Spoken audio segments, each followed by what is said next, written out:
मुझे कहा गया है कि मैं कुंडलिनी और नाद ब्रह्म पर अपने विचार स्पष्ट करूं और कुंडलिनी पर अभी तक जो कुछ विचार हुआ है, जो कुछ धारणाएं बनी हैं, जो कुछ आत्ममंथन बना है, वह तब तक पूर्णता प्राप्त नहीं कर पाता जब तक कि खुद अनुभव शुद्ध व्यक्ति नहीं हो पाता। और मैं अपना प्रवचन कुल कुंडलिनी के ध्यान के साथ प्रारंभ कर रहा हूं, क्योंकि कुंडलिनी अपने आप में एक महाशक्ति है, एक चेतना है, शरीर के समस्त अणुओं को जागृत करने का एक प्रयत्न है, रोम रोम में एक विद्युत स्फुलिंग भर देने की शक्ति है। इसलिए मैं सबसे पहले उन श्लोकों के साथ अपने प्रवचन को प्रारंभ कर रहा हूं जिसको कुल कुंडलिनी ध्यान कहा गया है।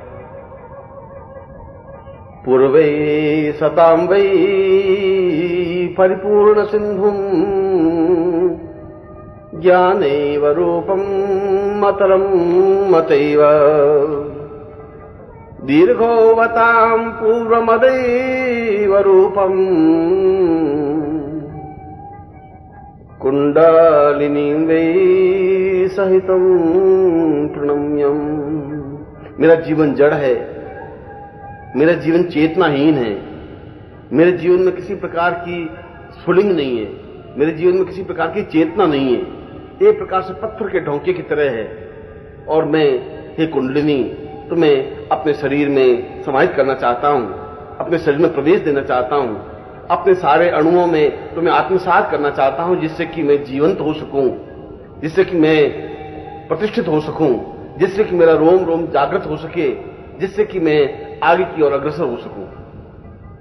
प्रणमं परेशां वदनं सहेतं ज्ञानं वदेतं ध्यानं वदेतं तपो परेशां मदवै च रूपम् कुंडलिनी वै प्रणमं नमामि। और कुंडलिनी, मैंने तुम्हें शक्ति के रूप में ही देखा है, क्योंकि जब तक शरीर में शक्ति नहीं है, जब तक शरीर में चेतना नहीं है, जब तक शरीर में किसी प्रकार की क्षमता नहीं है, जब तक हम अंदर के संपूर्ण केंद्रों को जागृत करने की चेष्टा नहीं कर पाते, जब तक हमें वह रास्ता ज्ञात नहीं है, तब तक यह जीवन तो एक शमशानवत है, तब तक यह जीवन तो केवल सूखी हुई नदी है, तब तक जीवन ये सूखा हुआ पेड़ ठूंठ की तरह है। उस जीवन का आनंद, उस जीवन में मस्ती, उस जीवन में चेतना हो ही नहीं सकती। और इसीलिए मैं चाहता हूं कि मैं एक लाश की तरह जीवन को ढूंढूं नहीं। मैं नहीं चाहता हूं कि मैं मृत्यु की ओर बढ़ने की क्रिया की तरफ अग्रसर हूं। मैं चाहता हूं कि मेरा प्रत्येक रोम रोम अणु अणु जागृत हो सके, चेतना युक्त हो, प्राण युक्त हो सके। और यह तब हो सकता है जब आप एक शक्ति के रूप में मेरे पूरे शरीर में स्थापित हो सको। गुरुर्वै सतां पूर्वमदैव रूपं प्राणो मनः चेतनवूर्वदेवम् आत्मं सतां पूर्वमदैव रूपं कुंडलिनी वै प्रणमं नमामि। मां कुंडलिनी, आप में और गुरु में कोई अंतर नहीं है। गुरु को ही कुंडलिनी कहा गया है, कुंडलिनी को ही गुरु कहा गया है, क्योंकि गुरु का भी यही कार्य है कि शिष्य के समस्त चेतना केंद्रों को जागृत करे, शरीर के रोम रोम को जागृत करे, शरीर की नस नाड़ियों में एक उत्तेजना, एक तेज, एक ओजस्विता, एक प्रवाह भर सके। और वह कुंडलिनी मां के द्वारा भी संभव है।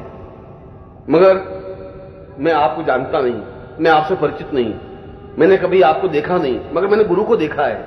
मैं गुरु के चरणों में बैठा हूं, इसीलिए मैं आपको प्राप्त करने से पूर्व गुरु के चरणों में प्रणाम करता हूं और उनसे मैं प्रार्थना करता हूं कि आपको पूर्ण शक्ति के रूप में मेरे शरीर में समाहित करें, जिससे कि मैं मनुष्य जीवन की पूर्णता को प्राप्त कर सकूं, अनुभव कर सकूं।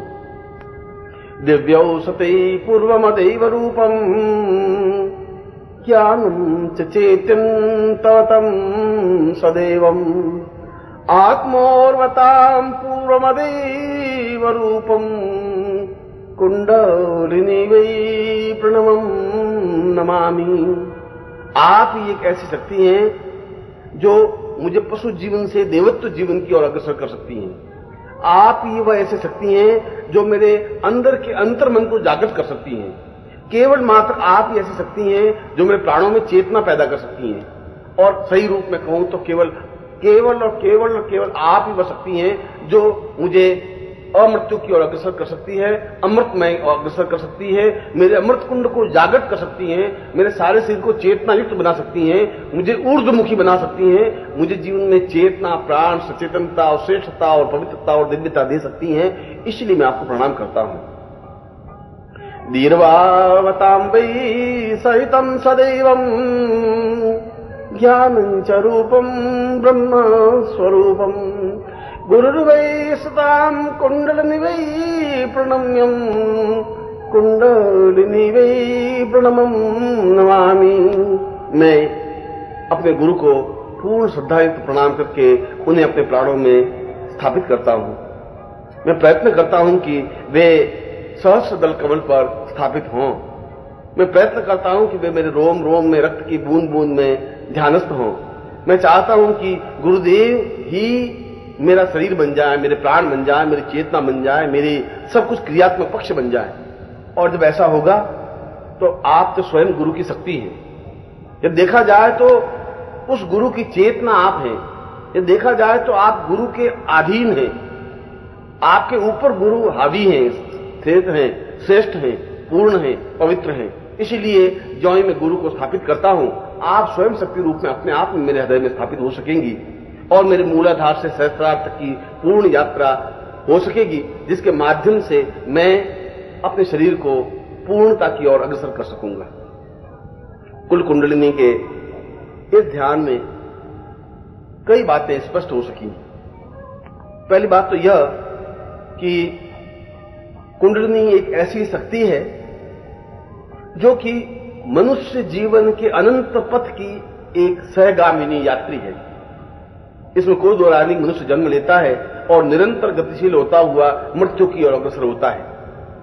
मगर मृत्यु की ओर अग्रसर होना उसका अधःपतन है, गिरना है, समाप्त होना है।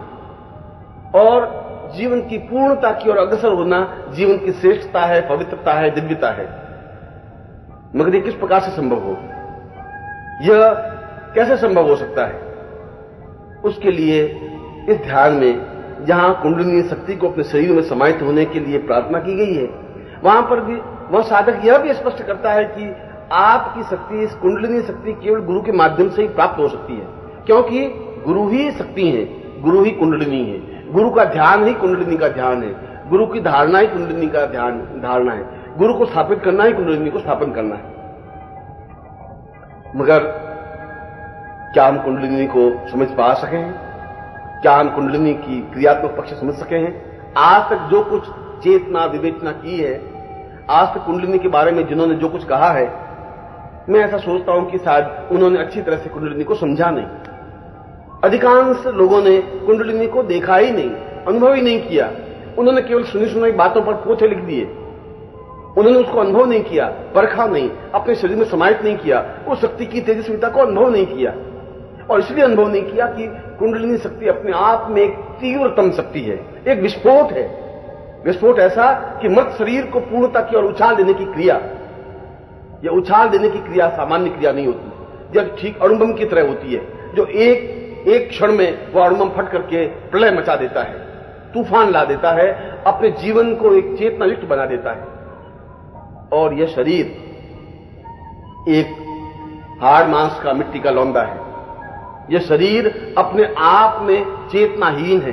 प्राण तो है, यह शरीर गतिशील तो है, यह शरीर उम्र के साथ साथ आगे तो बढ़ रहा है, मगर इसमें किसी प्रकार की चेतना नहीं है, प्राण नहीं है, स्पंदन नहीं है। इस शरीर में कोई स्फुरण नहीं है, इस शरीर में किसी प्रकार की शक्ति नहीं है। यह केवल एक और संतान पैदा कर सकती है, यह केवल सुख दुख का अनुभव कर सकती है, यह हर्ष कर सकती है, रो सकती है, मगर ऊर्ध्वमुखी नहीं बन सकती, ऊंचाई की ओर अग्रसर नहीं हो सकती, उस ब्रह्म से साक्षात्कार नहीं कर सकती। और जब तक वह व्यक्ति उस ब्रह्म से साक्षात्कार नहीं कर लेता, तब तक जीवन का अर्थ ही कुछ नहीं है, जीवन का कुछ मूल्य ही नहीं है, जीवन का कुछ महत्व ही नहीं है। और मैं स्पष्ट शब्दों में यह कहूं तो यह जन्म लेना अपने आप में कोई अनहोनी घटना नहीं है। जन्म तो एक सामान्य साधारण क्रिया है, एक स्त्री पुरुष का संगम स्थल है। इसलिए जन्म लेना कोई विस्फोटक क्रिया नहीं है। उम्र के साथ बढ़ना भी कोई विस्फोटक स्थिति नहीं है, कोई चेतना युक्त स्थिति नहीं है। चेतना युक्त स्थिति यह है कि हम अपने जीवन को पूर्णतः अग्निस्फुलिंग बना दें, अंगारे की तरह बना दें। इसलिए बना दें कि शरीर में मल मूत्र छल झूठ कपट असत्य व्यभिचार के अलावा कुछ है ही नहीं। हम केवल एक सामान्य मनुष्य बनकर के रह गए। हम केवल एक दूसरे प्रकार के मनुष्य को पैदा करने की योग्यता के अलावा हमारे पास कोई योग्यता नहीं है। हम इस बात का विज्ञान नहीं, हम किस क्षण में जी रहे हैं। हम इस बात का विज्ञान नहीं है कि काल क्या है। हम इस बात का विज्ञान नहीं है कि हम इससे पहले कहां जन्म ले चुके हैं, हमारा पूर्व जीवन क्या है, हम किस प्रकार के जीवन को जी चुके हैं। और हमें यह भी ज्ञात नहीं है कि कल क्या होगा, एक क्षण के बाद क्या होगा। जिस सूत्रधार को, जिस मनुष्य को पिछली कड़ी का ज्ञान नहीं है, अगले क्षण का ज्ञान नहीं है, वह जीवन नहीं हो सकता। वह तो एक फेंका गया पत्थर है जो कहीं भी गिर सकता है, और यह काल के द्वारा एक फेंका गया पत्थर है मनुष्य। ऐसा मनुष्य की कोई नियति नहीं होती, ऐसे मनुष्य का कोई लक्ष्य नहीं होता, ऐसे मनुष्य के जीवन की कोई चिंतन नहीं बन सकता। और इसीलिए हमारे शास्त्रों ने, इसलिए हमारे योगियों ने, इसलिए हमारे महर्षियों ने जोर देकर एक ही बात कही है कि यदि जीवन में बहुत कुछ प्राप्त करना है, यदि जीवन में सत्य का साक्षात्कार करना है, यदि जीवन का आनंद अनुभव करना है, यदि जीवन को उस ब्रह्म से पूर्णता की ओर अग्रसर करना है, और यदि आत्मा और परमात्मा का मिलन करना है, तो उसके लिए केवल एकमात्र उपाय कुंडलिनी जागृत करना है। पर क्या सामान्य आदमी कुंडलिनी जागृत कर सकता है? मैं सोचता हूं कि नहीं कर सकता। मेरा चिंतन है कि नहीं कर सकता। यह संभव नहीं है। इसलिए संभव नहीं है कि जब तक वह अंदर प्रवेश करने की क्रिया नहीं जानता, तब कुंडलिनी को पहचान भी नहीं सकता। उस कुंडलिनी को पहचानने की जरूरत है, उस कुंडलिनी को चीनने की जरूरत है, उस कुंडली का एहसास करने की जरूरत है। क्योंकि कुंडलिनी बाह्य शरीर नहीं है। बाह्य शरीर में तो हमारे हाथ हैं, पांव हैं, आंख नाक कान और केश और चेहरा और त्वचा और सीना और वक्षस्थल, ये सब कुछ है। ये शरीर है। इस शरीर के भीतर एक और शरीर है। उस भीतरी शरीर के सातों तत्वों को मिलाकर के जो स्थिति बनी है, उसको कुंडलिनी कहते हैं। इसका तात्पर्य हुआ कि जीवन के अनंत पथ में 7 पड़ाव हैं, और जीवन का तात्पर्य है जन्म से लगाकर मृत्यु। या दूसरे शब्दों में कहूं तो जीवन का प्रारंभ उस क्षण से प्रारंभ होता है जब हम गुरु से दीक्षा प्राप्त करके उनके चरणों में बैठते हैं। वहां से पहला क्षण जीवन का प्रारंभ होता है। और जिस क्षण हम उस ब्रह्म में लीन हो जाने की क्रिया सीख लेते हैं, अखंड समाधि में हो जाते हैं, वह जीवन का अंतिम क्षण है। इसलिए उस मनुष्य की यात्रा जन्म से मृत्यु की तरफ की जीवन को यात्रा नहीं कहते हैं। वह जीवन की यात्रा तो एक मनुष्य की यात्रा है। वह जीवन की एक साधारण सी घटना की यात्रा है। जीवन की मूल यात्रा अंतश्चेतना में, अंतर्मन में प्रवेश करने की क्रिया है, अंदर उतरने की क्रिया है, अपने आप को पहचानने की क्रिया है। क्योंकि सारे शास्त्रों ने एक ही स्वर में एक ही बात को स्पष्ट की है कि बाहर कोई ब्रह्मांड नहीं है, बाहर कोई लोक नहीं है। जो कुछ है वह शरीर के अंदर समाहित है। जो कुछ है इस बाहरी शरीर के भीतर, जो कुछ 7 शरीर है, उन शरीरों को पहचानने की क्रिया है। ये जीवन के 7 शरीर, ये जीवन के 7 द्वार हैं, और इनमें से प्रत्येक द्वार से गुजरना आवश्यक है। प्रत्येक द्वार से आगे बढ़ने की क्रिया है, प्रत्येक द्वार को पहचानने की क्रिया है। क्योंकि प्रत्येक द्वार का अपना एक महत्व है, प्रत्येक द्वार का अपना एक लक्ष्य है, प्रत्येक द्वार का अपना एक पहचान है। और जब तक हम उस पहचान को, उस लक्ष्य को, उस चिंतन को, उस विचार को पहचानेंगे नहीं, जानेंगे नहीं, तब तक उस जीवन के आनंद को प्राप्त भी नहीं कर सकेंगे। और यदि हम जीवन के आनंद को प्राप्त नहीं कर सकते, तो उस कुंडलिनी के भी आनंद को नहीं ले सकते, उस ब्रह्म को साक्षात्कार भी नहीं कर सकते।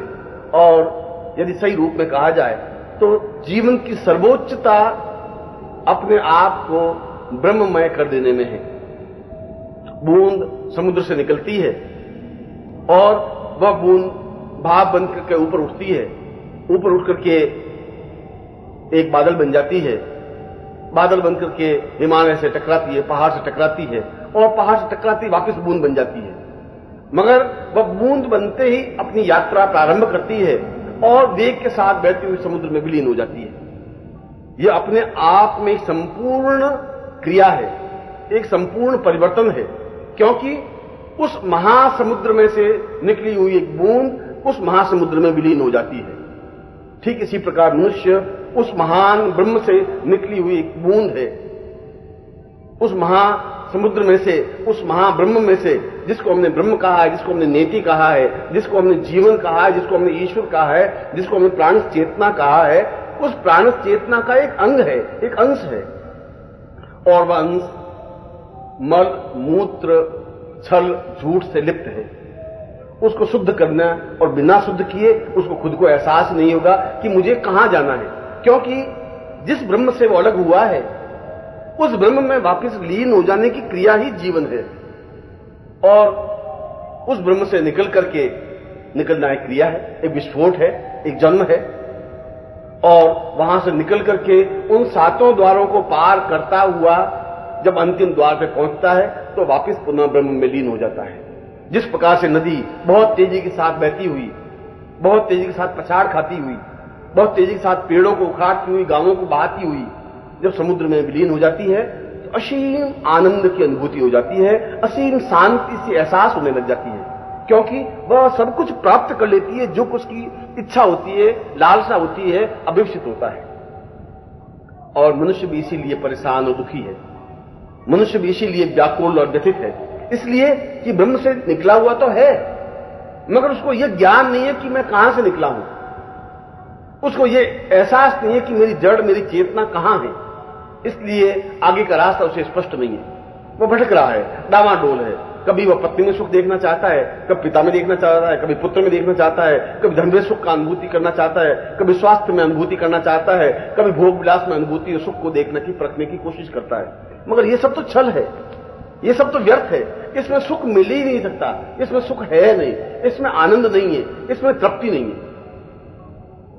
और यह तृप्ति की यात्रा, यह आनंद की यात्रा कुंडलिनी की यात्रा कही जाती है, यह पूर्णता की यात्रा कुंडलिनी की यात्रा कही जाती है, यह श्रेष्ठता की यात्रा कुंडलिनी की यात्रा कही जाती है। इसलिए जिस स्त्री और पुरुष ने जन्म लिया है, जिस व्यक्ति ने एक प्राण चेतना प्राप्त की है, वह चाहे तो मलमूत्र से पैदा होकर के पुनः मलमूत्र में राख की ढेरी में समाप्त हो सकता है, वह एक रास्ता है।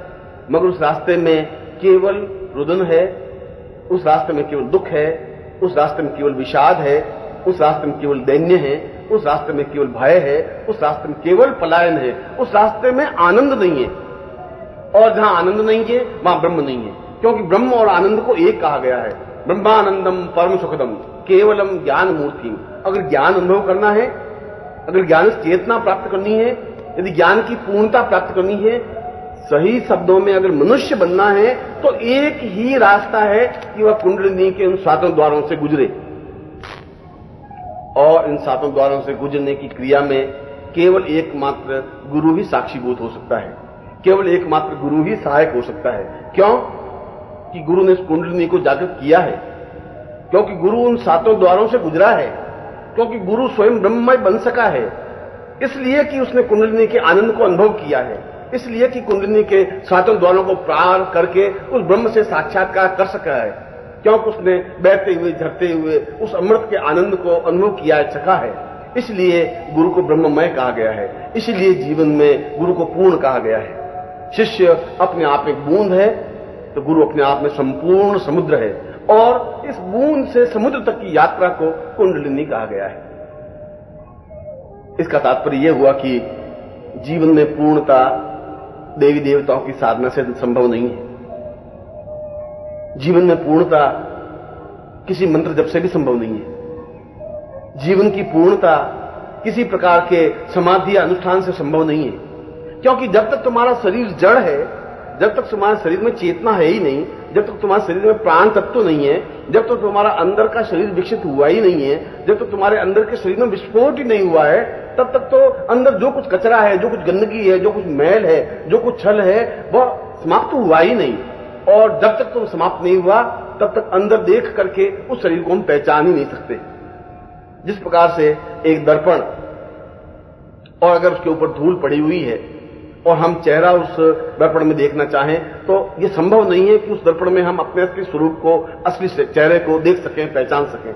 हम नहीं पहचान सकेंगे, क्योंकि उस दर्पण में धूल पड़ी हुई है। उस धूल को सबसे पहले पहुंचना जरूरी है। यह पहुंचने की क्रिया गुरु की शिष्यता है, गुरु की दीक्षा है, और जो ही पहुंचा जाता है उस व्यक्ति को अपना चेहरा दिखाई देने लगता है। मगर क्या वह जो कांच में, जो दर्पण में चेहरा दिखाई दे जाता है, वह स्वयं है? नहीं, वह उसका प्रतिबिंब है, वह उसकी परछाई है, वह स्वयं नहीं है। वह स्वयं तो अपने आप के अंदर घुसने की प्रवृत्ति है, क्रिया है, परिणाम है, और यह अंदर के शरीर को पहचानने, अंदर बढ़ने और अंदर को स्थित होने की क्रिया को कुंडलिनी कहा जाता है। इसलिए मानव जीवन का पहला धर्म, पहला कर्तव्य, पहली चेतना, पहली क्रिया कुंडलिनी के 7 द्वारों में से गुजरने की क्रिया है। और उस 7 द्वारों का पहला द्वार है मूलाधार चक्र। मूलाधार मानव जीवन के मूल का आधार। मानव जीवन, वह मानव चाहे पुरुष है चाहे स्त्री है तो मानव। स्त्री को भी मानव कहते हैं, पुरुष को भी मानव कहते हैं, और वह एक आधारभूत है। अगर वह नहीं है तो फिर मनुष्य नहीं है। पशुओं की कुंडलिनी जागृत नहीं हो सकती, गाय भैंस की कुंडलिनी जागृत नहीं हो सकती, ऊंट बकरी की कुंडलिनी जागृत नहीं हो सकती। इसलिए नहीं हो सकती क्योंकि उसका मूलाधार का स्वरूप ही स्पष्ट नहीं है। केवल यह स्वरूप उस मानव में है जिसको हमने स्त्री की संज्ञा दी है, जिसको हमने पुरुष की संज्ञा दी है। और उस मूलाधार का मूल तत्व है वीर्य, बीज, मानव का सत्व। और यह मानव का सत्व 2 प्रकार से विस्फोटित होता है। उसका प्रवाह तो नीचे की ओर सहज रूप से गतिशील है ही, उसके लिए कुछ क्रिया नहीं करनी पड़ती, उसके लिए कोई प्रयत्न नहीं करना पड़ता है, उसके लिए गुरु की जरूरत नहीं है। और जब वह अधगामी होता है, वह मूल का आधार जो, जिसको शिव कहा गया है, जिसको बीज कहा गया है, जिसको जीवन का प्राण कहा गया है, वह जब अधः पतन की ओर अग्रसर होता है तो अपने ही सदृश एक और संतान की उत्पत्ति दे सकता है, एक और संतान पैदा कर लेता है। इसलिए इसमें कोई विशेषता नहीं है। मैं तो पहले भी कह चुका हूं और आज भी कह रहा हूं कि संतान पैदा करना कोई एक विशेष क्रिया नहीं है, यह एक मजबूरी है तुम्हारी, क्योंकि तुम्हारे सुख के उस क्षण को तुमने सुख मान बैठे हो। मगर यह रास्ता ऊपर की ओर बढ़ने की क्रिया है, उसको ऊर्ध्वगामी बनाने की क्रिया है। तुम अधगामी हो रहे हो। अधगामी तो सामान्य प्रवृत्ति है, ऊपर से नीचे की ओर तो नदी बहती ही है, मगर यदि नदी को नीचे से ऊपर की ओर उठाएं तो हिमालय के ऊपर पहुंच जाएगी। और जो नदी हिमालय के ऊपर उठती है वह देवगंगा बन जाती है। जो गंगोत्री तक पहुंच जाती है वह जीवन की पूर्णता बन जाती है। जो अपने आप को नीचे से उठा करके श्रेष्ठतम स्थिति पर पहुंच जाती है वह जीवन का एक ध्येय बन जाती है। इसीलिए इस कुंडलिनी रूपी गंगा को ऊपर उठाने की जरूरत है। और इस ऊपर उठाने की क्रिया का मूल आधार, जिसको हमने मूलाधार कहा है, और उस मूलाधार को जागृत करने की क्रिया भस्त्रिका है। जब हम जोरों से श्वास और प्रश्वास लेते हैं, क्योंकि मनुष्य जीवन का आधार श्वास लेना है, और इसलिए मूलाधार श्वास है, प्राणवायु है। अगर जिस दिन श्वास लेना बंद कर देंगे मूलाधार समाप्त हो जाएगा। जब मूलाधार समाप्त हो जाएगा तो मानव जीवन ही समाप्त हो जाएगा। इसका मतलब यह हुआ कि मूलाधार को जागृत करने के लिए उस श्वास प्रश्वास को समझना जरूरी है। और इस मूलाधार की स्थिति लिंग के नीचे और गुदा के बीच के संधि स्थल पर है, जिसको हमने मूलाधार कहा है। संधि स्थल यों क्योंकि उसके संधि स्थल के एक तरफ पुरुष है, एक तरफ स्त्री है, उन दोनों का संगम व संधि स्थल है। उस संधि स्थल पर एक नवीन संतान की उत्पत्ति संभव है, इसलिए उसको मूलाधार कहा गया है। और वह मूलाधार नीचे की ओर अग्रसर है, और जो नीचे की ओर अग्रसर होने की क्रिया एक संतान को पैदा करने की क्रिया है। हजारों लाखों करोड़ों प्राणियों में से एक और प्राणी को उत्पन्न करने की क्रिया है। मगर यदि चाहे तो वह उस शक्ति को ऊपर की ओर भी उठा सकता है, क्योंकि वीर तो अपने आप में शिवत्व कहा गया है, कल्याणमय कहा गया है, वह अपने आप में शिव का स्वरूप कहा गया है। वह संहार करता है तो प्राण करता भी है। इसलिए उसको अधः पतन की ओर जाते हुए रोककर ऊर्ध्वमुखी बनाने की क्रिया का, उस शक्ति को ऊपर की ओर उठाने की क्रिया है। और वह ऊपर की ओर उठाने की क्रिया का आधार भस्त्रिका है। और भस्त्रिका का तात्पर्य जोरों से श्वास को अंदर लेने की क्रिया और बाहर लेने की क्रिया है। क्योंकि हम अंदर जो पहुंचते हैं, हम अंदर जाते हैं, वह केवल श्वास के माध्यम से ही जा सकते हैं, प्राणवायु के माध्यम से ही जा सकते हैं, चेतना के माध्यम से ही जा सकते हैं। इसलिए जो कुछ हम सांस ले रहे हैं वह उथला सांस है, उस श्वास में गति नहीं है। हम सही ढंग से सांस लेने की क्रिया ही भूल गए हैं। क्योंकि हम जो कुछ सांस लेते हैं अंदर, अगर हम नाभि तल से लगा करके, और मैं सही शब्दों में कहूं तो मूलाधार से लगा करके और आज्ञा चक्र तक, ये श्वास की एक क्रिया है। श्वास जब हम नाक से लेते हैं तो वह श्वास ऊपर, सिर के ऊपर के भाग तक पहुंचता है और वह सांस नीचे मूलाधार तक भी पहुंचता है। वह एक प्रवाह है। इसका मतलब हुआ कि मूलाधार से सिर के पूर्णता, सिर के शीर्ष स्थान पर पहुंचने का पूरा लंबा रास्ता कुंडलिनी का रास्ता है। और हमें पहुंचना नीचे की ओर, और नीचे की ओर पहुंचना मूलाधार को स्पर्श करने की क्रिया है। जब मूलाधार को स्पर्श करेंगे, उसके ऊपर प्रहार करेंगे, उसके ऊपर दबाव डालेंगे, तो अपने आप चेतना युक्त बनेगा। यदि कोई सांप लेटा हुआ है, यदि सांप मूर्छित है, तो हम उसे छेड़ेंगे, और छेड़ने के लिए उंगलियों का माध्यम लेंगे, लकड़ी का माध्यम लेंगे। जो ही लकड़ी उसको स्पर्श करेंगे तो वह थोड़ा जागृत होगा। फिर दूसरी, तीसरी, चौथी, पांचवी, छठी, आठवीं, 10वीं बार अगर उसको टच करेंगे तो फन फैला करके खड़ा होगा। और फन फैला कर खड़ा होने का मतलब है ऊंचाई की ओर उठना, आगे की ओर उठना, पूरा फन फैला करके एकदम से खड़ा हो जाना। और यह खड़े होने की क्रिया पूरी पालनकर्ता की क्रिया है। भगवान विष्णु का एक सृजन है। भगवान शिव के गले में भी उस सर्प को कहा गया है। भगवान विष्णु की रक्षा ही सर्प करता है, और ब्रह्मा को पूर्ण रूप से ढकने की क्रिया भी सर्प है। और यह सर्प भी मनुष्य जाति का आधार है, जिसको हमने कुंडलिनी कहा है। इसलिए उस भस्त्रिका को जोरों से श्वास को बाहर फेंकना। और मैंने तुम्हें कहा कि तुम्हें सांस लेने की क्रिया तुम भूल गए हो। तुम जो कुछ सांस लेते हो वह उस मूलाधार तक पहुंचता नहीं है। इसलिए नहीं पहुंचता है कि मूलाधार से लगा करके तुम्हारे फेफड़ों तक दुर्गंध भरी हुई है। वह सांस, वह वायु भरी हुई है जो अंदर जम गई है। उस दुर्गंध को बाहर निकलने की क्रिया नहीं है। और जब तक वह बाहर निकलेगी नहीं, तब तक प्राणवायु अंदर जाएगी नहीं। जब तक प्राणवायु अंदर, बाहर की हवा अंदर जा नहीं सकती, तब तक अंदर के मूलाधार को वह स्पर्श कर नहीं सकती। और जब तक मूलाधार को स्पर्श नहीं कर सकती, तब तक मूलाधार चैतन्य नहीं बन सकता है।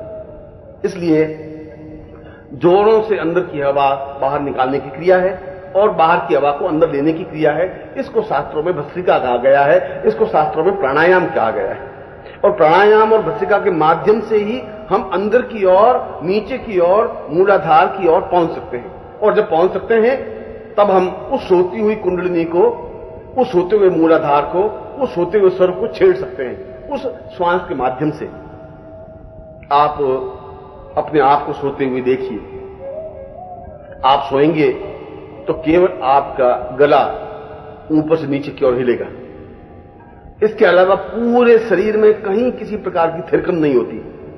मगर यदि तुम आगे बढ़कर के देखो, एक बच्चे को देखो, तो बच्चे की नाभि स्पंदन करती है बराबर। वो सांस लेता है तो पूरी नाभि हिलती है। इसका मतलब है कि वह मुंह से सांस ले रहा है, नाभि तक पहुंच रहा है।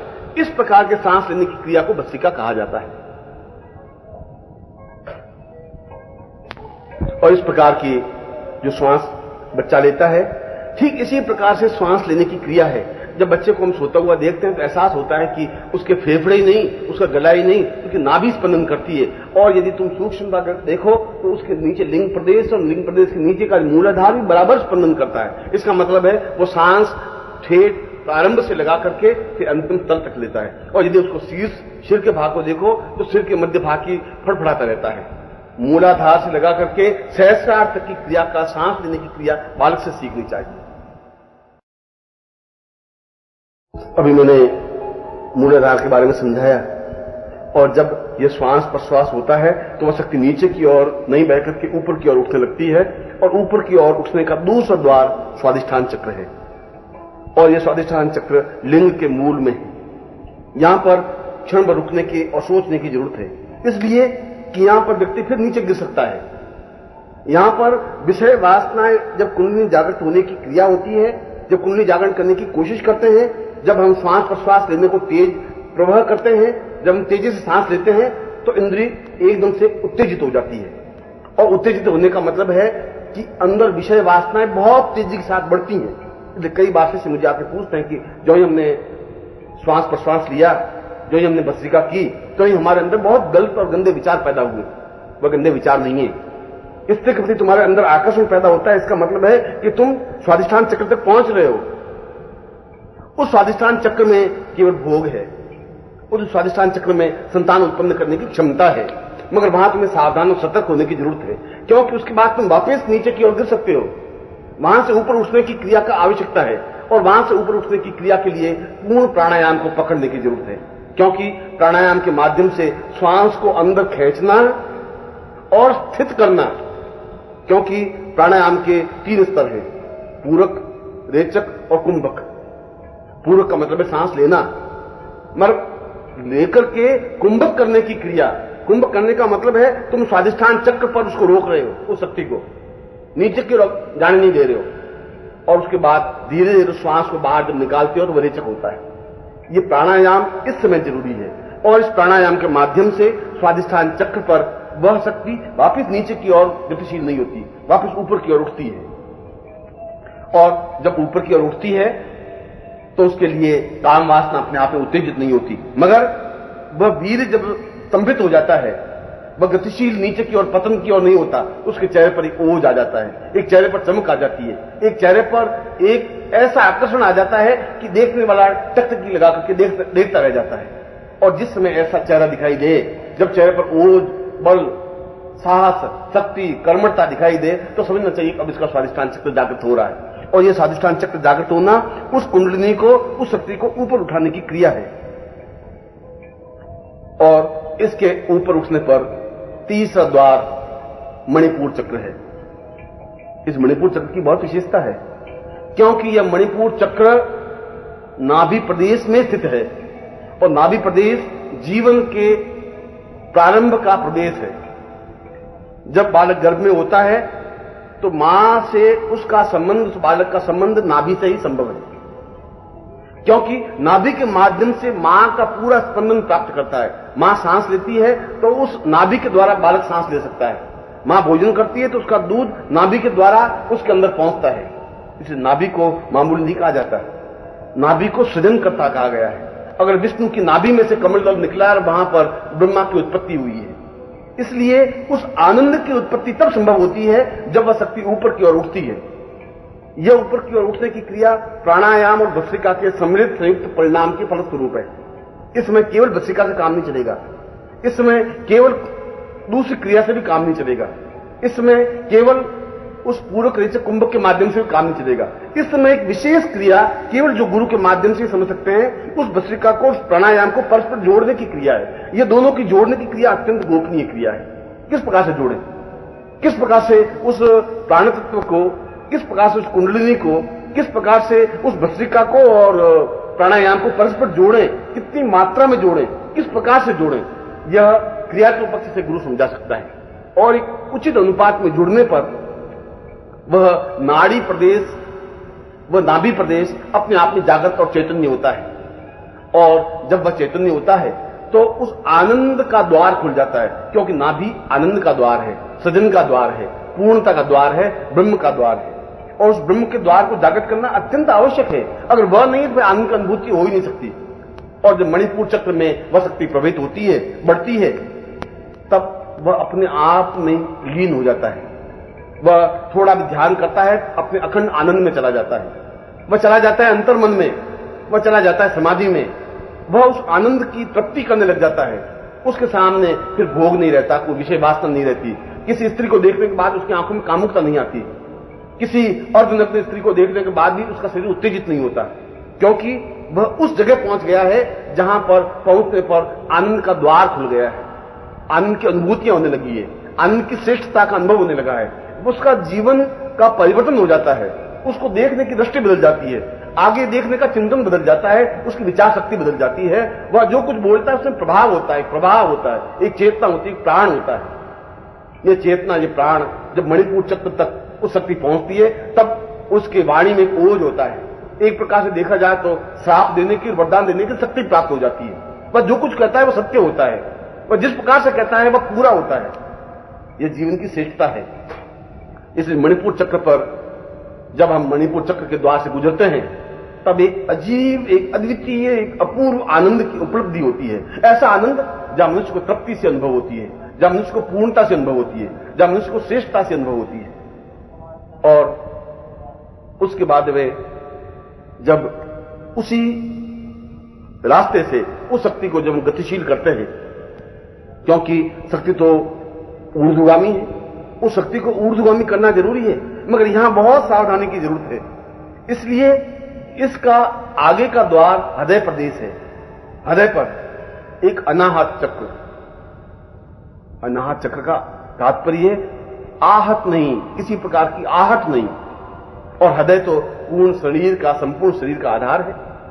और जब वह शक्ति उस हृदय स्थल तक पहुंचती है, उस हृदय प्रदेश तक पहुंचती है, तो पूर्ण शरीर में शांति सी स्थापित हो जाती है। कोई प्रकार की आहट नहीं होती, कोई प्रकार का दुख और दैन्य नहीं होता, कोई विलाप नहीं होता, कोई परेशानी नहीं होती, कोई बाधा नहीं होती, कोई अड़चन नहीं आती। मगर सबसे बड़ी स्थिति जब अनाहत चक्र तक वह शक्ति पहुंचती है तो ब्रह्मांड के द्वार खुल जाते हैं। पूरा ब्रह्मांड उसके सामने साकार हो जाता है। और यही स्थान एक ऐसा है, वहां पहुंचने पर उसको अपना पिछला जीवन साफ साफ दिखाई देने लगता है। मैं पिछले जीवन में कहां पैदा हुआ, मैं पिछले जीवन में कहां था, मेरे माता पिता कौन थे, मेरे भाई बहन कौन थे, मेरा जीवन किस प्रकार से समाप्त हुआ। यही नहीं, अब उससे भी पिछला जीवन, उससे पिछला जीवन, और जैसा कि मैं कहता हूं कि पिछले 25 वर्षों की कड़ी को वह देख सकता है जब व्यक्ति उस अनाहत चक्र तक पहुंचता है। क्योंकि कालखंड के पीछे को देखने की क्रिया का ज्ञान स्वतः उसको हो जाता है। मगर पीछे की ओर ही नहीं, अपने आगे के जीवन को भी देख लेता है कि इस जीवन की यात्रा को समाप्त करके जब मैं आगे जाता हूं तब मेरा जीवन कहां पैदा होगा, तब मैं कहां जन्म लूंगा, किस प्रकार से जन्म लूंगा। जब राम मृत्यु की ओर अग्रसर होते तो वो कहते हैं कि मैं आज से 2500 वर्ष बाद वापस कृष्ण के रूप में जन्म लूंगा। क्योंकि उनको मालूम है, उनके चक्र जागृत हैं, उनको अनाहत के माध्यम से ज्ञात है कि मैं उस समस्त ब्रह्मांड में विचरण करता हुआ वापस किस गर्भ में कब जाऊंगा। और जिसका अनाहत चक्र जागृत होता है उसको यह ज्ञात होता है कि मैं वापस कब जन्म लूंगा। उसके हाथ में है जन्म लेना या नहीं लेना, उसके हाथ में क्रिया आ जाती है कि वो गर्भ चुने। तुम लोगों में यह क्षमता नहीं है कि तुम किसी विशेष गर्भ को चुन सको। जिस समय तुम एक आत्मा के रूप में मृत्यु के बाद में भटकते हो, उन प्राणियों के बीच में, उस आत्माओं के बीच में भटकते हो, और उसमें जो भी स्त्री पुरुष का संगम होता है ठीक उस गर्भ में तुम पहुंच जाते हो। तुम्हारे हाथ में चयन नहीं होता, तुम्हारे हाथ में यह नहीं होता कि तुम किस गर्भ में जाना चाहते हो। यह तुम्हारी मजबूरी है कि तुम्हें ये मां बाप मिल गए। हो सकता है उसमें कोई दूसरा आपस में संबंधित होते तो उस गर्भ में चले जाते, मगर जो अनाहत चक्र तक पहुंच जाता है उसको गर्भ चुनने का अधिकार होता है। वह चाहे जिस गर्भ में जा सकता है, वह चाहे तो 20 साल बाद जा सकता है, वह चाहे तो 500 साल बाद जा सकता है, वह चाहे 2 क्षण बाद जा सकता है। इसलिए अनाहत चक्र पर जाने के पर उस विज्ञान से आगे ज्ञान के समस्त आलोक का प्रकाश उसके जीवन में फैल जाता है। सारे ज्ञान और चेतना को देखने लग जाता है। उसके सामने ब्रह्मांड के नए नए ज्ञान, नए नए क्षितिज पैदा होने लग जाते हैं। वह सूर्य लोक देखता है, चंद्र लोक देखता है, ब्रह्मांड को देखता है, और देखता ही नहीं है, उस समस्त ब्रह्मांड को अपने अंदर समाधिस्थ करके देखने की क्रिया का ज्ञान प्राप्त कर लेता है। और जब कृष्ण उस गीता में अर्जुन को कहते हैं कि तू ब्रह्मांड देखना चाहता है, ये महाभारत युद्ध तेरे सामने खड़ा नहीं हो रहा है, ये महाभारत युद्ध तो मैं खुद मेरे उस अंदर देख, और अपने मुंह खोल के दिखा देते। और देखता है अर्जुन कि अंदर तो महाभारत युद्ध चल रहा है, भीष्म खड़े हैं, द्रोणाचार्य खड़े हैं, कृपाचार्य खड़े हैं, अर्जुन स्वयं खड़ा है, युधिष्ठिर खड़ा है, और वह देख के आश्चर्यचकित हो जाता है। कृष्ण का इसमें आश्चर्यचकित होने की जरूरत नहीं है। ये अनाहत चक्र जागृत होने की क्रिया है। जिसका अनाहत चक्र जागृत है वह संपूर्ण ब्रह्मांड को अपने आप में समेटे हुए है। वह देख लेता है कि मैं पिछले जीवन में कहां था, मैं आज कहां, और मैं आगे का जीवन कहां। इसलिए अनाहत चक्र में जाने पर कई कई क्रियाएं स्वतः होने लग जाती हैं। जब आंख बंद कर लेता है तो किसी भी मन के भेद को जान सकता है, कहीं पर भी पहुंच सकता है। उसके लिए कोई रहस्य नहीं रहता। वो हजारों मील दूर की स्थिति और घटना को अपनी आंखों से देख लेता है। वह चाहे तो सैकड़ों मील दूर की स्थिति को देख सकता है। वह चाहे तो पिछले जीवन को देख सकता है, वह चाहे तो आगे के जीवन को देख सकता है, वह चाहे तो व्यक्ति के बीते हुए क्षणों को पहचान सकता है, और उसके सामने जो पुरुष और स्त्री खड़ी है उसके जन्म से लगा करके आज तक उसके जीवन की गोपनीय रहस्यों को ज्ञात कर सकता है, क्योंकि यह अनाहत चक्र अपने आप में अनंत संभावनाओं का द्वार है। और इसके बाद जब वह शक्ति उस समय केवल प्राण तत्व की क्रिया को आगे बढ़ाने की क्रिया है, भस्त्रिका छूट जाती है, प्राणायाम छूट जाता है, केवल शक्ति का विस्फोट आगे की ओर अग्रसर करना होता है। यह शक्ति का विस्फोट गुरु के माध्यम से ही हो सकता है। गुरु यहां शक्तिपात करता है, अपनी शक्ति को प्रवाह करता है, और प्रवाह करते ही उसका विशुद्ध चक्र जागृत हो जाता है, जो कि कंठ प्रदेश में है। और जो ही विशुद्ध चक्र जागृत होता है, उसके कंठ में सरस्वती साक्षात रूप में विराजमान हो जाती है, बैठ जाती है, और उसके मुंह से अनायास श्लोक निकलने लग जाते हैं, अनायास वेदों के मंत्र उच्चरित होने लग जाते हैं। उनको सामवेद अपने आप याद हो जाता है, यजुर्वेद अपने आप याद हो जाता है, मनुस्मृति अपने आप याद हो जाती है, सैकड़ों उपनिषद अपने आप उसको कंठस्थ हो जाते हैं। उसको पुस्तकें पढ़ने की जरूरत नहीं है, ज्ञान चर्चा करने की जरूरत नहीं है, चिंतन विचार करने की जरूरत नहीं है, क्योंकि जब विशुद्ध चक्र जागृत है तो अपने आप में संपूर्ण शास्त्र की अधिष्ठात्री देवी स्वयं उसके कंठ में स्थापित हो जाती है। स्वयं सारा शास्त्र का निचोड़ उसके कंठ में स्थापित हो जाता है। और जब वह बोलता है प्रवचन, तो अपने आप में सैकड़ों सैकड़ों उदाहरण देने लग जाता है। कभी सामवेद का उदाहरण देता है, कभी मनुस्मृति का उदाहरण देता है, कभी तैत्तिरीय उपनिषद का उदाहरण देता है, कभी कठोपनिषद का उदाहरण देता है। और लोग आश्चर्यचकित होते हैं कि हजारों हजारों श्लोक, हजारों हजारों ग्रंथ इसको कैसे याद है। वह याद नहीं, वह उसका विशुद्ध चक्र जागृत होने की क्रिया है। और जो विशुद्ध चक्र जागृत होता है तो संपूर्ण ज्ञान और विज्ञान उसके कंठ में समाहित हो जाता है। वह अणुबम की थ्योरी को 2 क्षण में समझ सकता है, अणुबम के विस्फोट को अपने आप में समझ सकता है, वह आत्मा को समझ सकता है, वह परमात्मा को समझ सकता है, वह चेतना को समझता है, अचेतनता को समझ सकता है, ब्रह्मांड की घटनाओं को समझ सकता है, वह ज्ञान को समझ सकता है, उपनिषदों को समझ सकता है, पुराणों को समझ सकता है। संपूर्ण शास्त्रों का अध्ययन स्वतः उसके जीवन में आ जाता है, क्योंकि यह क्रिया उस शक्ति के प्रभाव के माध्यम से जरूर है, और यह शक्तिपात होने पर ही संभव है। विशुद्ध चक्र स्वयं जागृत नहीं हो सकता, उस गुरु के शक्तिपात के द्वारा संभव है, क्योंकि वह शक्ति गुरु के पास है, वह शक्ति उस मनुष्य के पास नहीं है।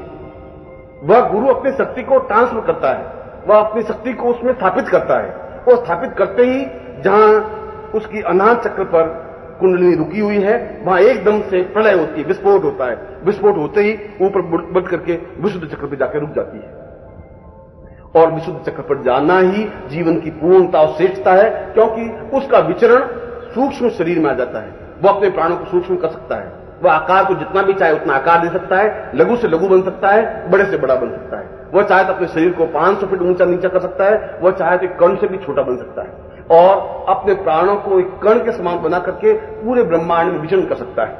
वह अपने कमरे में बैठा हुआ एक कण के रूप में बन करके किसी भी स्थान पर जा सकता है, वापिस उसी रूप में वापिस आ सकता है, उसी देह में वापिस स्थापित हो सकता है। एक ही कृष्ण सैकड़ों सैकड़ों रूपों में परिवर्तित हो जाते हैं, यह विशुद्ध चक्र जागृत होने पर संभव है।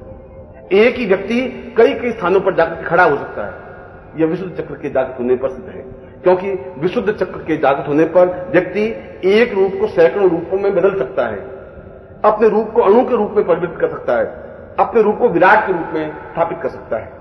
यह विराट के रूप में स्थापन करना, यह अणु के रूप में स्थापन करना, सैकड़ों रूपों में रूपांतरित होना, अपने शरीर को जितना चाहे लघु आकार देना, दीर्घ आकार देना, विशुद्ध चक्र के जागृत होने पर सहज संभव है।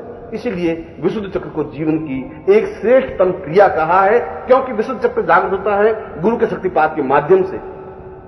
यहां पर गुरु की अनिवार्यता है, यहां पर गुरु की पूर्णता है, यह गुरु की सेवा के माध्यम से ही शक्तिपात संभव है। और जब गुरु शक्तिपात करता है तो उसका समस्त संसार, समस्त अंदर प्रवेश और अंतर प्रवेश जागृत हो जाता है, चेतना युक्त हो सकता है, विस्फोट युक्त हो सकता है, और वह संपूर्ण ब्रह्मांड को देख करके एहसास करने लग जाता है कि मैं समस्त ब्रह्मांड का एक संचालक हूं, मैं उसका एक भाग हूं, मैं उसकी चेतना हूं, मैं उसकी प्राणवायु हूं। और इसके आगे वह शक्ति अपने आप स्वतः ऊपर की ओर उठती है, दोनों भवों के बीच में आज्ञा चक्र पर। और यह आज्ञा चक्र छठा द्वार है, जहां कुंडलिनी आकर के रुकती है, और ये दोनों भवों के बीच की स्थिति जिसको हमने आज्ञा चक्र कहा है, इसकी सबसे बड़ी विशेषता यह है, इससे पहले उस मनुष्य के पास केवल यह शक्ति थी कि वह 2000 मील दूर की घटना को केवल देख सकता है, समझ सकता है, पर आज्ञा चक्र जागृत होने पर उसमें हस्तक्षेप भी कर सकता है। यदि कहीं पर किसी का एक्सीडेंट हो रहा है तो दूर से चक्र जागृत होने पर तो वो एक्सीडेंट को देख रहा है, अमेरिका में होते हुए एक्सीडेंट को, मगर अगर आज्ञा चक्र जागृत है तो स्वयं वहां एक क्षण उपस्थित होकर के उस व्यक्ति को हटा भी सकता है, उसको एक्सीडेंट से बचाया जा सकता है। यह आज्ञा चक्र की सबसे बड़ी विशेषता है, क्योंकि उस ब्रह्मांड के रहस्यों में अपना पक्ष प्रस्तुत कर सकता है, ब्रह्मांड की क्रियाओं में अपना हस्तक्षेप कर सकता है, उन घटनाओं को बदल सकता है, परिवर्तित कर सकता है। यह सबसे बड़ी विशेषता है। वह किसी के जीवन को परिवर्तित कर सकता है, किसी के जीवन को आनंद दे सकता है, किसी के जीवन को साथ दे सकता है, उसको वरदान दे सकता है, रंग से राजा बना सकता है और एक सामान्य से व्यक्तित्व को अपने आप में अद्भुत तेजस्वी, पराक्रमी और महान बना सकता है। यह बनाने की क्रिया, उस ब्रह्मांड को अपने हाथों में समेट लेने की क्रिया आज्ञा चक्र के माध्यम से संभव है। और यह आज्ञा चक्र ही जीवन की सर्वश्रेष्ठ स्थिति है, जीवन की पूर्ण स्थिति है, उस ब्रह्म के पास जाने की क्रिया है, क्योंकि आज्ञा चक्र अपने आप में संपूर्ण ब्रह्मांड को अपने आप में समेटने की क्रिया है। वह स्वयं ब्रह्ममय बन जाता है। एक प्रकार से देखा जाए आज्ञा चक्र और ब्रह्म और आज्ञा चक्र दोनों समान धर्मी हैं। और दूसरे शब्दों में कहूं तो मनुष्य और आज्ञा चक्र, मनुष्य और ब्रह्म अपने आप में एक स्थिति है। उसमें मनुष्य पूर्ण रूप से ब्रह्म बनने की क्रिया प्रारंभ हो जाती है, क्रिया बन जाती है, क्योंकि प्रकृति में हस्तक्षेप कर सकता है। वह चाहे तो सूर्य को अपने हाथों से पकड़ सकता है और वह चाहे तो सूर्य को कुछ क्षण के लिए रोक सकता है, वह चाहे तो चंद्रमा को दाहकता दे सकता है, वह चाहे तो सूर्य को शीतलता दे सकता है, वह चाहे तो किसी घटना को बदल सकता है, रोक सकता है और दूसरे प्रकार से मनुष्य के भाग्य लिपि को परिवर्तित कर सकता है। यह आज्ञा चक्र जागृत होने पर संभव है, क्योंकि वह ब्रह्मांड के रहस्यों में हस्तक्षेप कर सकता है। और इसके बाद अंतिम स्थिति सातवां द्वार सहस्रार चक्र जागृत है, जो कि सिर के अंतिम भाग जहां मनुष्य की चोटी होती है, उस भाग पर एक नाड़ियों का ऐसा गुच्छा है जो 1000 मुंह से नीचे की ओर अग्रसर है, जिसको सहस्रार कहा गया है, 1000 मुंह वाला। और वह 1000 मुंह से निरंतर अमृत टपकता रहता है। अमृत जीवन का प्राण, जीवन की चेतना, जिसको ब्रह्म कहा गया है। और वहां जब वह शक्ति पहुंचती है तो शक्ति अपना पूर्ण मुंह खोल करके अमृत को अपने आप में समेटने की क्रिया करती है। उस अमृत को पूर्ण रूप से पीती है। जब पीती है तो उसमें अपूर्व शांति सी आ जाती है, एक निश्चिंतता आ जाती है, एक आनंद की अनुभूति होने लग जाती है, एक पूर्णता की तृप्ति होने लग जाती है। उसको जो कुछ प्राप्त होता है वो अपने आप में अन्यतम होता है, अद्वितीय होता है, जिसकी कोई कल्पना नहीं की जा सकती, जिसको ब्रह्मानंद कहा गया है। वह ब्रह्मानंद की अनुभूति नहीं प्राप्त कर लेता, वह स्वयं ब्रह्मानंद बन जाता है, वह स्वयं ब्रह्मा बन जाता है, वह स्वयं ब्रह्म बन जाता है। इसलिए जिसका सहस्रार जागृत होता है वह स्वयं विधाता का स्वरूप माना गया है, उसको ब्रह्मा माना गया है, उसको विष्णु माना गया है, उसको रुद्र माना गया है। वह संहार करता है, वह पालन करता है, वह उत्पन्न करने वाली क्रिया है। वह नवीन सृष्टि का निर्माण कर सकता है, नवीन स्वर्ग की कल्पना कर सकता है, नवीन स्वर्ग को बना सकता है, वो मनुष्य को अमृत्यु की ओर अग्रसर कर सकता है, वो मनुष्य को 1000 वर्षों की आयु दे सकता है, वह स्वयं 1000 वर्षों की आयु प्राप्त कर सकता है, वह सिद्धाश्रम में जा सकता है। वह चाहे तो अपने स्वरूप को किसी भी आकार में बदल सकता है और सैकड़ों बार सिद्धाश्रम में जा सकता है, सैकड़ों बार सिद्धाश्रम से आ सकता है, हजारों वर्षों की आयु प्राप्त कर सकता है। वह चाहे तो 200 साल, 300 साल, 500 साल जिंदा रह सकता है और वह चाहे तो चिर यौवनवत बना रह सकता है। यह तभी संभव है जब उस अमृत का पान करने की क्रिया का उसको ज्ञान हो, जब उसको मालूम हो कि सहस्रार से जो अमृत टपक रहा है वह ऊपर उठती हुई शक्ति उस अमृत को अपने मुंह में लेकर के पी सकती हो। और जब पीने की क्रिया होती है, जब वह शक्ति उस अमृत को पीती है तो अपने आप में मृत्यु हजारों करोड़ों मील पीछे हट जाती है।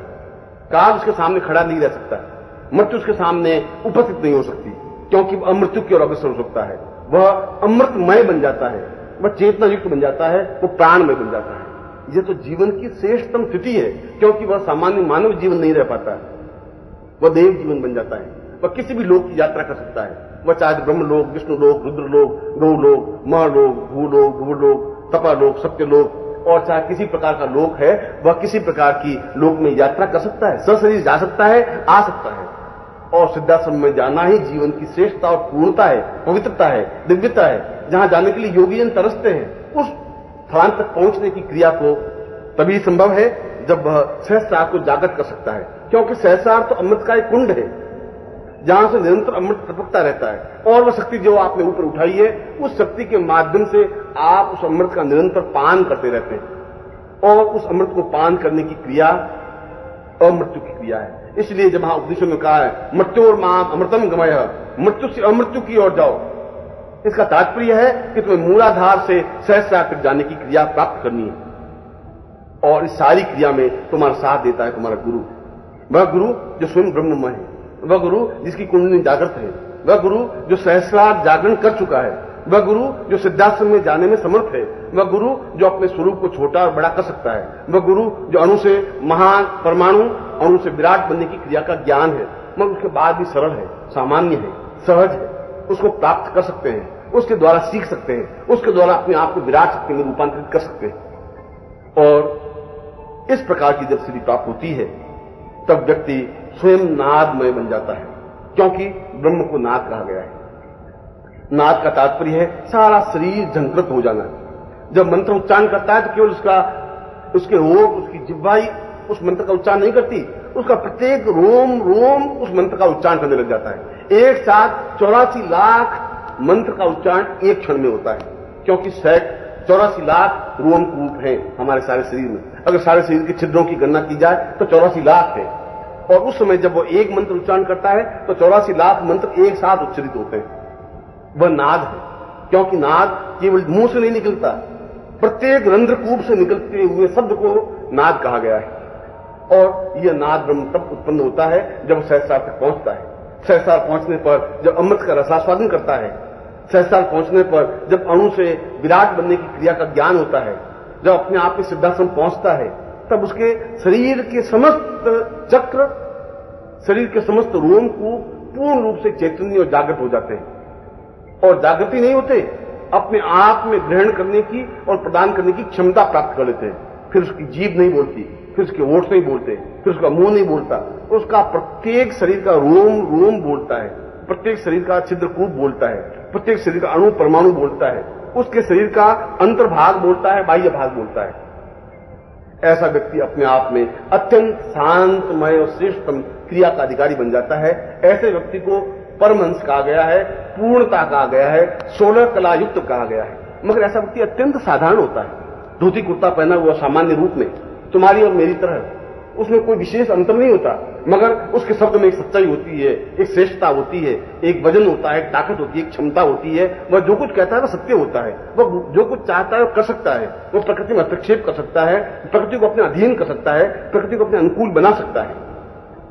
यह सामान्य क्रिया नहीं है, यह अणु से विराट की यात्रा है, यह मनुष्य से ब्रह्ममय बनने की यात्रा है, यह मूलाधार से सहस्रार तक और नाद तक पहुंचने की क्रिया है। और उसका नाद गुंजरण, जब 84 लाख शरीर के रोम कूपों से जब शब्द उच्चरित होता है तो वह शब्द समस्त ब्रह्मांड में गुंजरित होता है, केवल कमरे में ही नहीं, समस्त ब्रह्मांड में उस गुंजरण को देवता लोग सुनते हैं, पितर, गंधर्व, यक्ष, किन्नर, प्रेत, पिशाच सब कुछ सुनते हैं। एहसास होता है कि कोई व्यक्तित्व है, कोई पर्सनैलिटी है, कोई चिंतन है, कोई चिंतक है। वह अपने आप में संपूर्ण ब्रह्मांड में समावेश हो जाता है, संपूर्ण ब्रह्मांड उसके अंदर समावेश हो जाता है, ब्रह्मांड का एक भाग बन जाता है। वह सूर्य लोक, चंद्र लोक और जो भी लोग हैं वे समस्त लोगों को अपने अंदर में समेटे हुए खड़ा होता है। ऐसी स्थिति बनने की क्रिया कुंडलिनी की सहज स्वाभाविक क्रिया है। और इसीलिए इस कुंडलिनी के जागरण में, इस नाद ब्रह्म के जागरण में मनुष्य की पूर्णता, श्रेष्ठता, पवित्रता और दिव्यता है। और यहीं पर उपनिषदकार ने कहा है, पूर्वौसताम पूर्वमदैव रूपम आत्मानुरूपम अणुतोरणीयान महत्वपूर्णम महतम सदैव ब्रह्मांडमेवं गुरुतैव दैवम्। उस अणु से विराट बनाने की क्रिया केवल गुरु जानता है, वह मनुष्य से देवता तक पहुंचाने की क्रिया केवल गुरु जानता है, वह सूक्ष्म से विराट और सूक्ष्म से महान बनाने की क्रिया केवल गुरु जानता है, वह मूलाधार से सहस्रार तक पहुंचाने की क्रिया केवल गुरु जानता है। और इसीलिए जीवन का आधार गुरु है, यदि वो सही अर्थों में गुरु है। मगर इस श्लोक में कहा गया है, गुरुर्वै सताम पूर्व सदैव रूपम सदगुरुवै प्रणम्यम प्रणम्यम प्रणम्यम। गुरु नहीं, सदगुरु, जिसको खुद को ज्ञान हो। केवल गुरु तो केवल वाचाल हो सकता है, गुरु तो केवल मार्गदर्शक हो सकता है, मार्गदर्शक गुरु नहीं बन सकता। मार्गदर्शक तुम्हें उस मंजिल तक नहीं पहुंचा सकता, सदगुरु पहुंचा सकता है, क्योंकि सदगुरु उस रास्ते का अनुगामी है।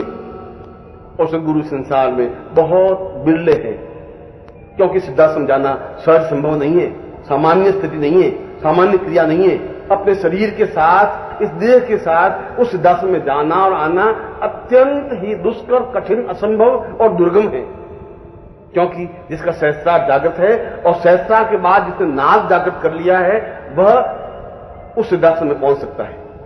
और जो सिद्धार्थ में पहुंचा वो व्यक्ति है जिसने अपने मूल आधार से सहस्त्रार को जागृत किया है और सहस्त्रार से आगे बढ़कर के पूर्ण शरीर के रोमकूपों से नाद की उत्पत्ति की है।